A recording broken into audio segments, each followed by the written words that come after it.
नमस्कार साथियों, मेरा नाम है नीलेश कुमार और आपका स्वागत है दिया CGPSC green board free classes और सिविल सर्विसेज में। आज हम लोग बात करने वाले हैं बहुचर्चित बहुप्रतीक्षित महिला आरक्षण विधेयक के संबंध में। पूरे देश में हो हल्ला मचा हुआ था, सभी पार्टियों में ही हो हल्ला मचा हुआ था कि सरकार जो विशेष सत्र आयोजित कर रही है संसद का, क्या उसमें महिला आरक्षण संबंधित जो बहुत समय से अटका हुआ विधेयक है क्या वो सरकार पेश करेगी। और फाइनली आज 19 सितंबर को जब सरकार नई संसद में पहली बैठक रखती है तो नई संसद में आज जो पहली बैठक हुई लोकसभा की, उसमें यह बिल पेश कर दिया गया है कानून विधि विधायी मंत्री अर्जुन राम मेघवाले के द्वारा, जो कहाँ से आते हैं, राजस्थान से आते हैं। तो यह विधेयक पेश कर दिया गया। प्रधानमंत्री ने इसके बारे में बताया था पहले भी, और यह जो विधेयक है यह जाना जाएगा नारी शक्ति वंदन विधेयक के रूप में। तो नारी शक्ति वंदन विधेयक जो महिला आरक्षण संबंधित है 19 सितंबर 2023 को पेश कर दिया गया है, उसी दिन जिस दिन नई संसद भवन में पहला सत्र आयोजित किया गया है और विशेष सत्र आयोजित किया जा रहा है संसद का।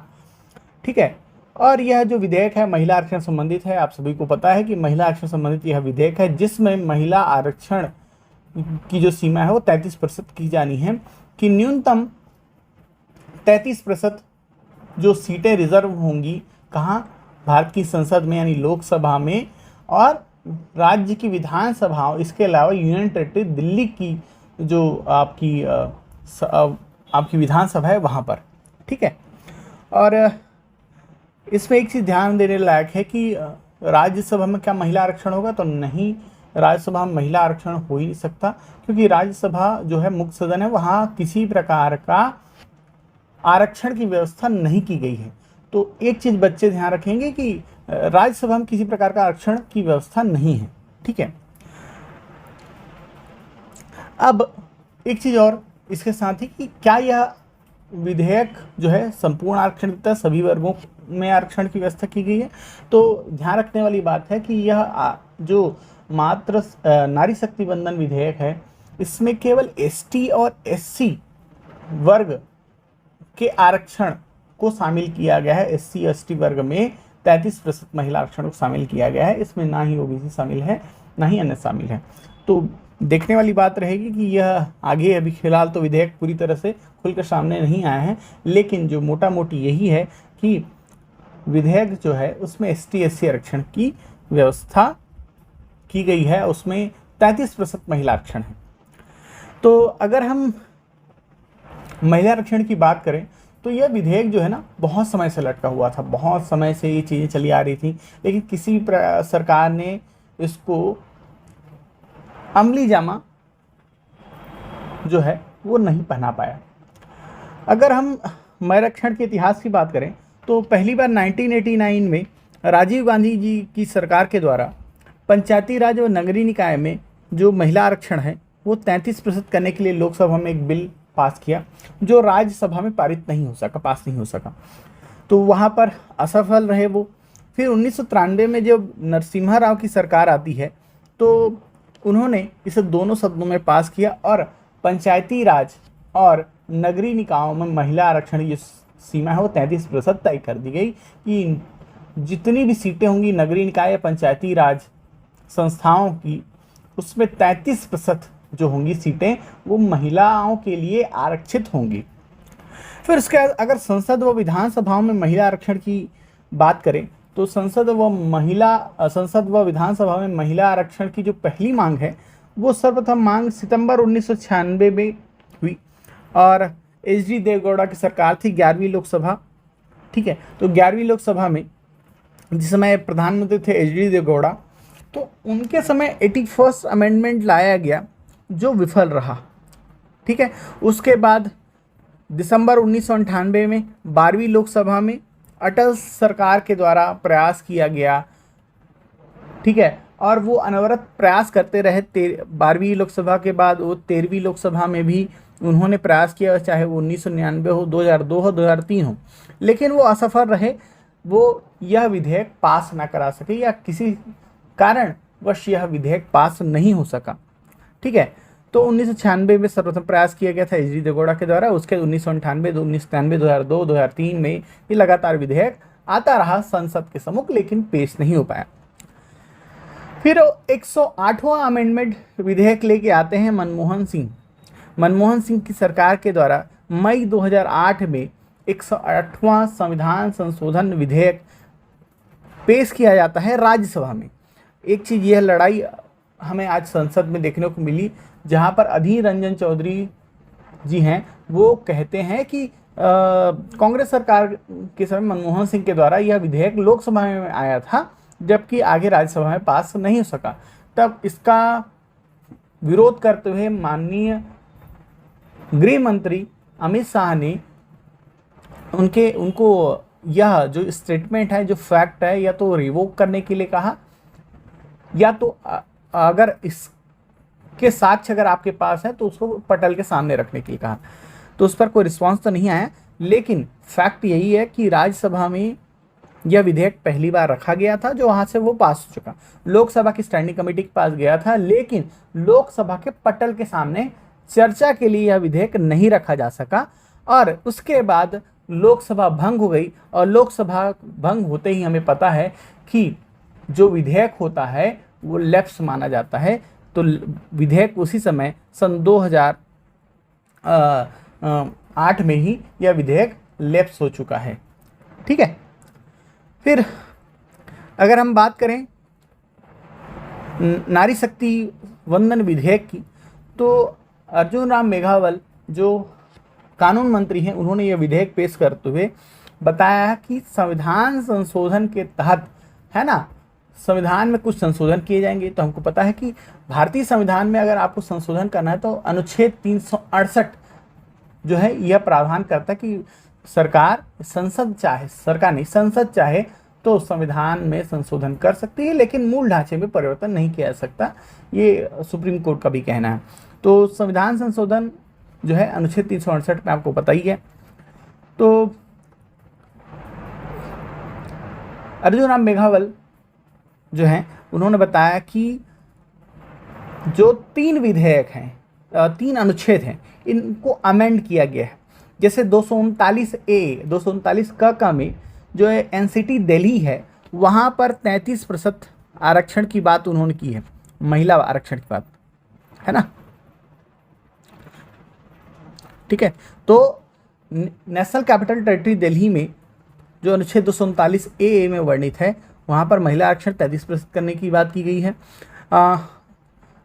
अनुच्छेद आर्टिकल 330A में लोकसभा में एसटी व एससी आरक्षण जो है वो भी 33% करने की बात की गई। यहाँ पर ध्यान रखने वाली बात है, यहाँ पर कहीं पर भी ओबीसी आरक्षण का वर्णन नहीं मिला है हमको।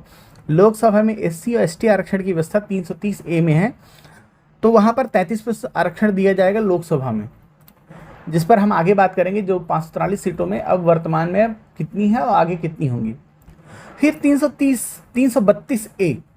332A में अमेंडमेंट करते हुए राज्य विधानसभाओं में भी जो महिला आरक्षण की जो सीमा है वो 33% तय करने की बात कही गई है। ठीक है। इसके अलावा एक न्यू आर्टिकल जोड़ा गया है 334A के द्वारा। 334A एक न्यू आर्टिकल जोड़ते हुए यह व्यवस्था जो है 15 वर्ष के लिए की गई है, जिसमें कहा गया है कि संसद चाहे तो इसे आगे बढ़ा सकती है, इसमें परिवर्तन कर सकती है, या तो इसे समाप्त कर सकती है। तो आपको जानने लायक चीज़ यही है कि 4 आर्टिकल्स जो हैं उनमें आपको वेरी देखने को मिलता है, परिवर्तन देखने को मिलता है, जिसमें मुख्यतः 3 में परिवर्तन है। एक नया आर्टिकल जुड़ा है 334 से। तो 239AA यानी 239 का 330A, 330 का 332A, 332 का, इन 3 आर्टिकल्स में संशोधन हुआ है और एक नया आर्टिकल जुड़ा है 334A। ठीक है।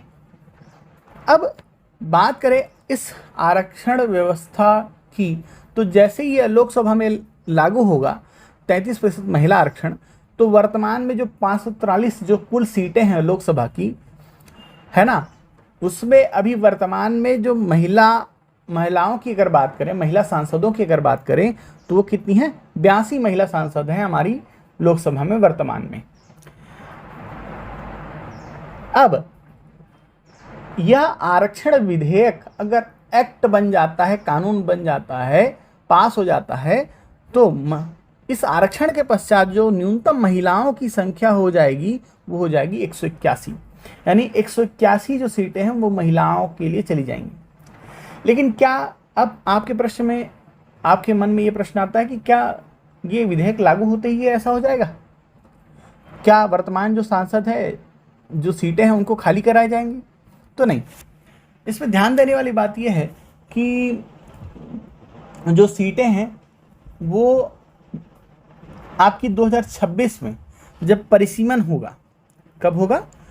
2026 में जब वापस से परिसीमन किया जाएगा, है ना, वापस से तय किया गया है कि परिसीमन होगा बाउंड्री 2026 में। तो 2026 में जब परिसीमन होगा उसके पश्चात यह आपको नई व्यवस्था देखने को मिलेगी। ठीक है, अभी वर्तमान में नहीं है। 2026 में जैसे ही परिसीमन होता है उसके बाद आपको ये नई व्यवस्था देखने को मिलेगी।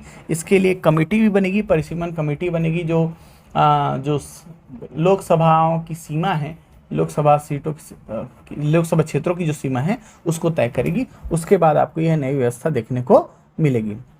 अब प्रश्न आता है कि क्या, अभी भी आपके मन में प्रश्न है कि क्या ओबीसी आरक्षण, ओबीसी अंतर्गत इस 33% में आरक्षण दिया गया है? तो नहीं, है ना, इसमें केवल SC ST आरक्षण जो है वो 33% है।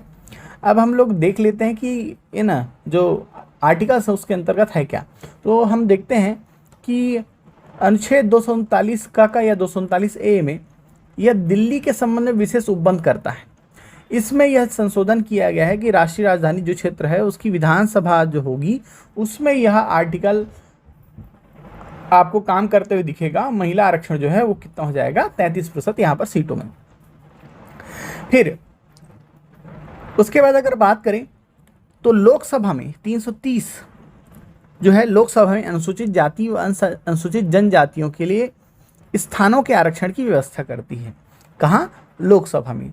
तो इसमें 330 जो का है ना, अनुसूचित जातियों और जनजातियों के लिए, तो इसमें आपको संशोधन दिखेगा और यहाँ पर भी 33% आरक्षण की व्यवस्था की गई है। ठीक है, क्लियर? अनुसूचित जाति व अनुसूचित जनजाति, यहाँ पर ये अनुसूचित जाति व जनजाति वर्ड जुड़ा जाएगा और आपको देखने को मिलेगा कि जो लोकसभा है वहाँ पर आरक्षण हो जाएगा 33% महिला आरक्षण, यानी न्यूनतम 33% सीटें जो कितनी होती हैं आपकी 181 होती हैं। अगर वर्तमान लोकसभा के नज़रिए से देखा जाए तो वो हो जाएंगी। फिर उसके बाद अगर बात करें 334 की, ठीक है, तो 334 में 334 में स्थानों के आरक्षण संबंधित विशेष प्रतिनिधित्व का कतिपय अवधि के पश्चात न रहना, यही है। इसमें 334 में कहा गया है कि यह व्यवस्था कितने वर्षों के लिए की गई है? 15 वर्षों के लिए यह व्यवस्था की गई है ना। यह व्यवस्था कितने वर्षों के लिए की गई है? 15 वर्षों के लिए की गई है, जिसमें लोकसभा और राज्य विधानसभाओं में अनुसूचित जाति व जनजाति के लिए आरक्षण संबंधी व्यवस्था है। ठीक है, तो इसी में ये संशोधन होते हुए आपको दिखेगा और एक न्यू आर्टिकल दिखेगा 334A। ठीक है, ये यहीं पर ही आपको चेंजेस होते हुए दिखेंगे। ठीक है, क्लियर? और लास्ट है आपका 332, जो 332 जो है ना, 332 जो है वो आपका राज्य विधानसभाओं में आरक्षण संबंधित है। ठीक है, राज्यसभा में SC ST आरक्षण संबंधित है। कौन? आपका 332, आर्टिकल 332A। ठीक है, तो राज्यसभा में राज्य विधानसभा में, है ना, आपको 33% आरक्षण इसमें देखने को मिलेगा। ठीक है, तो यही चीज़ निकल के आई है कि नारी शक्ति वंदन विधेयक जो है लोकसभा में 19 सितंबर 2023 को अर्जुन राम मेघावल कानून मंत्री जो हैं, राजस्थान से सांसद हैं, ये इन्होंने पेश कर दिया है। और इसके बाद संसद और विधानसभाओं में महिला आरक्षण जो है 33% हो जाएगा। न्यूनतम 33% सीटें लोकसभा और राज्य की विधानसभा में आपको देखने को मिलेंगी। ठीक है, इसमें 4 जो आर्टिकल्स हैं वो आपको परिवर्तित होते हुए दिखेंगे। 239 ए, 330 ए, 332 ए, 334 ए। ठीक है, तो ये 4 आर्टिकल्स आपको परिवर्तित होते हुए दिख रहे हैं यहाँ पर। ठीक है, और यहीं से ही क्वेश्चन आने की संभावना है। ठीक है, तो चलिए इस वीडियो में इतना ही। उम्मीद है आपको यह वीडियो अच्छा लगा होगा। अगर आपको यह वीडियो अच्छा लगा तो लाइक कर दीजिए, चैनल को सब्सक्राइब कर दें और अधिक से अधिक शेयर करें, ताकि हमको भी प्रोत्साहन मिले आगे और भी ऐसे वीडियोस बनाने के लिए। और अगर आपके को कुछ प्रश्न पूछने हैं या आपके विचार रखने हैं तो आप कमेंट सेक्शन में अपने विचार रख सकते हैं। धन्यवाद।